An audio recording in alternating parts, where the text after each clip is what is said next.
Hello friends, સવારમાં પેલા તો ધનુને પેટ્રોલ પીવડી દીધું, કેમ કે વેકેશન થઈ ગયું હતું પૂરું ને ભણવા રાજકોટ જવાનું હતું પાછું. એટલે જસદનને અલવિદા કીધું છે ભાઈબંધ કે મારે ગાડીમાં પુરાવાનો ગેસ અને શુભમભાઈ ગાડીમાં ગેસ પુરાવી દીધો, નીકળી ગયા પાછા રાજકોટ બાજુ. પછી ફાઇનલ આજી ટાઈમે તો પૂકી ગયા, પણ અંદર સિટીમાં ગયા ત્યાં તો બધા સિગ્નલ આલ જ હતા. પછી હોસ્ટેલ પહોંચી ધનુને પાર્ક કરીને વયા ગયા રૂમમાં ને ગોઠવીને આખું બધું સામાન. પછી અહીંયા રાજકોટ જે કામ કરવા આવ્યા છે કામ કરવા વયા ગયા, એટલે કે કોલેજ બાજુ નીકળી ગયો. અને યુનિવર્સિટીએ બધા ભાઈબંધને નવા વર્ષના રામ રામ કરી લીધા અને બધા ભાઈબંધ પહોંચી ગયા સીધા કોલેજે. ઉપર આવીને પાણી પીને બેસી ગયા સીધા ક્લાસમાં. પછી થોડું ઘણું ભણીને વીએ ગયા સીધા બ્રેકમાં.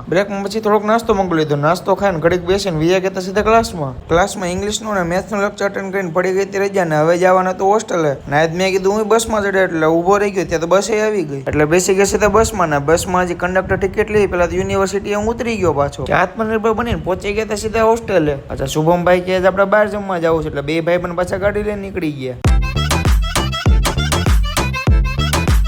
પછી રસ્તામાં અમને જોવા મળી ગઈ પાછી દેશી લીમોઝીન. એ જોઈને પાછા પહોંચી ગયા સીધા જમવાના અને સીધી ડીશ લઈને બેસી ગયા જમવા. મેં તો જમી લીધું, પછી શુભમભાઈ ની જે વાર હતી ચાલ જલ્દી નિકાલ. પછી જમીન વીએ ગયા સીધા હોસ્ટેલ અને બ્લોક કરી દીધો પૂરો.